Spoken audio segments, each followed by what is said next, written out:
In the near future, Earth is overpopulated, so countries must cut their population down by 5% every year. Some places kill the elderly or limit the annual births, but the USA kills the students with the lowest grades on a test known as the thinning.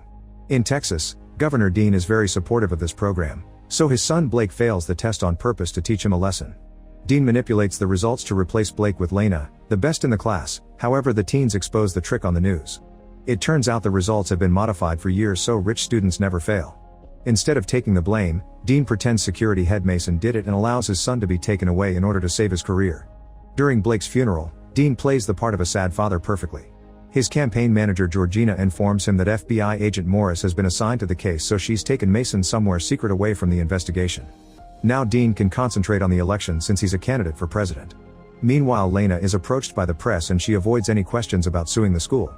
Later at home, Morris continues interrogating Lena and reveals she has a picture of her and Blake kissing, but Lena swears it had just been an emotional moment. Morris notices that since Lena's mom died, the girl has lots of debt while having to take care of her younger siblings. Reporters are always surrounding the house too. After Morris leaves, Lena is visited by Dean's assistant Jack, who explains the governor wants to see her. Lena agrees to a meeting but gets angry when Dean offers her to join his team, realizing he wants her to talk nicely about him to improve his image. Even though she needs the money, she turns down the offer and Jack takes her home. However, during the trip, he releases a gas that puts Lena to sleep. Moments later, Lena wakes up in an abandoned building, where Jack is waiting with other suspicious people. This includes Miss Cole, her sibling school teacher. It turns out that Jack and Miss Cole work for an organization called The Fight, which is against the thinning system and knows how to get people out of the country. They want to stop Dean from becoming president or they'll never defeat the thinning, so they ask Lena to take the job and spy on him to bring him down from the inside.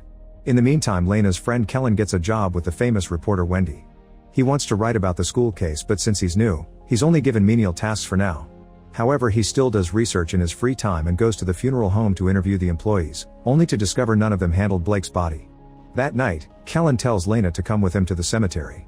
Together they dig out Blake's grave and discover the coffin is empty. It turns out all the students that failed the test aren't actually executed. They're secretly taken to an underground factory belonging to Ashuru Global and forced to work. It's all a conspiracy to get free labor. Blake's group is taken to a room with a big screen and a cheerful video explains they were chosen to help the country progress and get a second chance at life. The company promises that the most productive member of the program gets reintroduced to society. The students are relieved and celebrate, but Blake is still wary. Afterward, the students get a device inserted in their necks and a quick scan assigns them to different sectors of the factory. Blake wonders what would happen if he refuses to work, but the guards immediately make him move. Next, the students are taught the rules. Each day is separated in 3 sections, 14 hours of labor, an hour of dining and personal time, and lastly sleeping. The place is under a strict curfew they must respect. As a camera shows the students the different working areas, Blake is shocked to see Ellie among the workers. She was his girlfriend in high school until she failed the test last year. Blake runs to her and kisses her, but Ellie tells him to better wait for their free time. This is seen by a boy nearby. After work hours, the couple goes to an empty room to do the dirty. That night, Blake discovers some people like Heather truly think they were chosen for something big. Their conversation is interrupted by an alarm and they look out to discover a boy trying to self-delete. A small group led by Cage encourages him to do it, but when the boy jumps, the guards catch him with a net. Then Cage starts yelling snip snip and Heather explains that any person who refuses to work is sent to the infirmary, where they're modified to make them docile. At that moment, the guy that saw the kiss points at Blake on the window and Cage comes to meet him. He's condescending as he explains Ellie is his now, so if Blake even looks at her, Cage will kill him. The next day at the cafeteria, Blake has to watch how Cage keeps kissing and touching Ellie, who clearly doesn't like it. Cage and his gang are known as the Worthy and were selected by the company to supervise the other workers. They're also first in line for the reintroduction. After the gang leaves the table, Blake confronts Ellie, who tells him to go away to protect him. Suddenly, Cage's thugs surround Blake and also ask him to leave, so Blake responds by fighting them. He manages to throw in some good moves, but Cage soon catches him and calls security. Blake pushes him away and runs away with Ellie. However, as soon as they enter another room, they're surrounded by guards who beat them down. To Blake's shock, the leader is Mason, who was relocated here to keep him hidden. Mason is happy to see Blake and has his revenge by breaking his leg.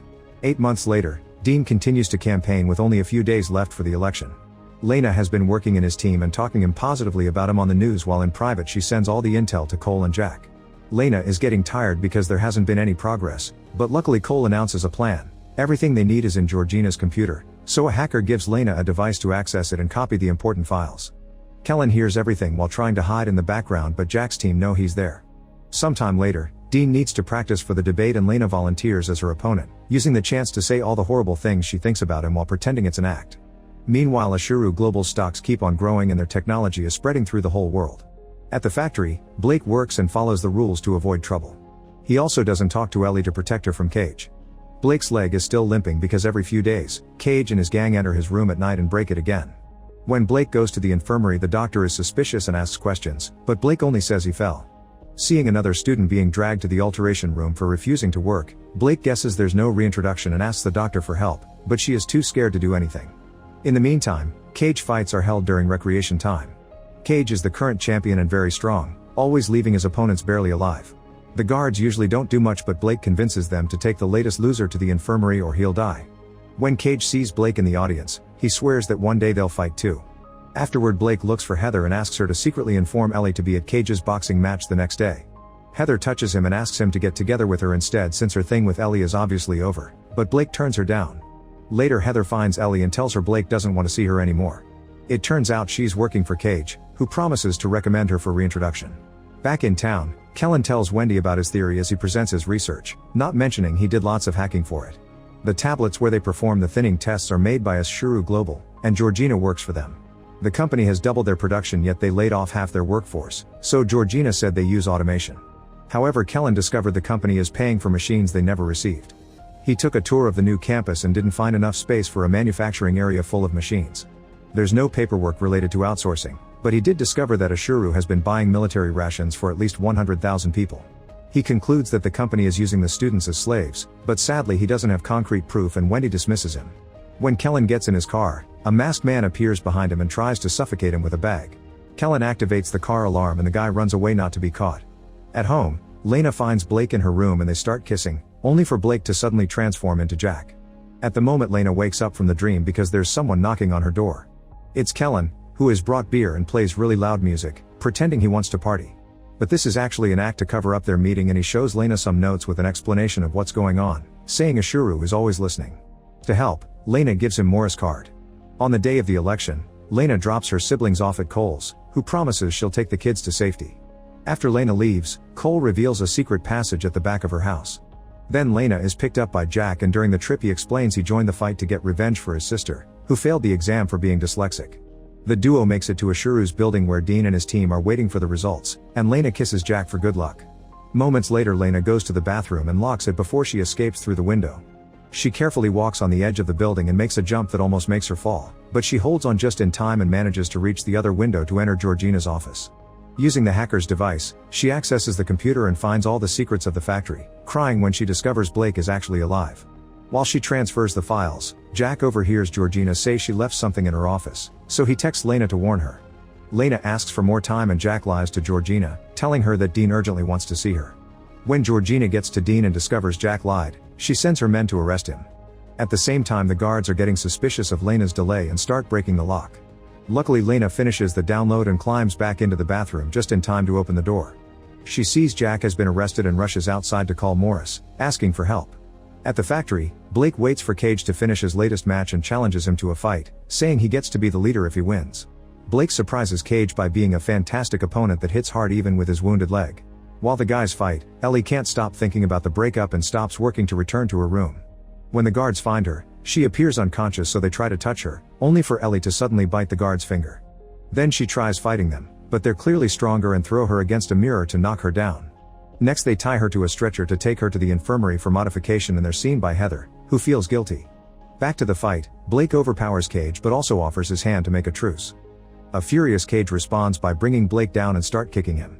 Since playing fair doesn't work, Blake takes his cane and beats Cage with it with one quick movement.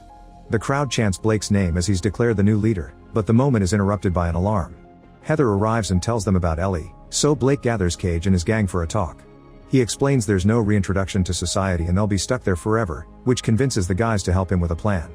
Minutes later, Blake returns to work and gets hurt in one of the machines, so a guard takes him to the infirmary with the help of another worker. In the cafeteria, Cage and another guy start a fight on purpose. Soon all the other teens join and chaos takes over the cafeteria, thus the guards have to come in to try to calm them down.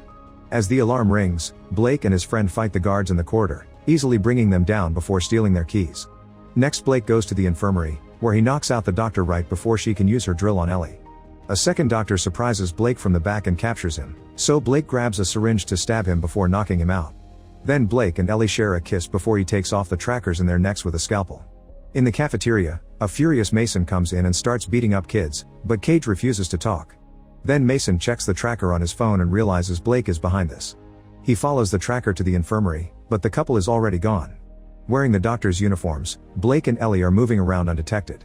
Meanwhile, Lena and Morris meet on top of a building and Lena gives her the device with the intel, explaining everything she knows. Morris says Lena may be bugged and asks for her things, only to suddenly destroy her phone. It turns out she's corrupt and she takes out her gun, telling Lena to jump to make it look like she self-deleted. At Cole's tunnel, one of the rebels reveals to be a double agent and shoots the hacker before taking a kid hostage. As he explains Georgina threatened his children, the kid bites his hand to push him off and Cole uses a piece of wood to knock him down, then she beats him up to death. Back to Morris, she gets distracted by her phone ringing and Lena uses the chance to push her to the ground, taking back the device before running away. Morris opens fire on her, so Lena has no choice but to jump through a window and land in an old guy's apartment. The device fell in a bucket with water, so Lena takes it to Kellen, hoping he can repair it. Kellen puts it in rice and uses some heat to accelerate the process. The trick works and Kellen immediately makes a copy of all the files in a second hard drive just in case. Then he leaves to take the device to Wendy and tells Lena to stay in the house for safety. However, as soon as Kellen starts his car, it explodes and kills him. A shocked Lena looks through the window and sees Morris approaching with some men, so she grabs the hard drive and a few objects to set up a trap. When the men come in, they accidentally step on it and the apartment explodes. Lena escapes through the roof, only to be found by Morris. The women start fighting and Morris easily overpowers her, however Lena surprises her with a knife and stabs her before throwing her down the stairs, killing her. At that moment, Dean and his team learn he won the election and start celebrating. In the tunnel, Cole manages to leave with Lena's siblings into another country. Soon Lena makes it to the TV station and finds Wendy to give her the hard drive. Seeing the information and learning about Kellen's death causes Wendy to cancel the coverage of the election and send choppers to investigate Ashuru. At the factory, Blake and Ellie find a hatch on the floor and go through it to get to the tunnels, unaware that Mason is following them. After lots of walking, they find some stairs and finally return to the surface, but they don't know where they are. Suddenly Blake is attacked by Mason and another confrontation begins as the teens try to fight him together. Mason overpowers Blake and tries choking him, but he gets distracted when a helicopter appears above them. Ellie uses the chance to bring Mason down with a rock. The chopper records everything and soon the whole country sees that Blake is alive on the news. Dean freaks out, but Georgina tells him she's got it under control. Moments later Blake is brought to the TV station and Lena runs to kiss him, but she freezes when she sees Ellie is there as well. Meanwhile Dean gives his first speech as president. Georgina uses this new power to send the police after all the people that were against Dean, meaning Blake, Ellie, and Lena get arrested. As the police car transporting the teens reaches the road outside of town, it suddenly gets hit by something and falls on its side, causing a crash. Then the doors open to reveal Jack, who explains he's with the FBI and wants the teens to help him fight Dean. Make sure to subscribe and turn on notifications so you can watch more videos like this. Thanks for watching.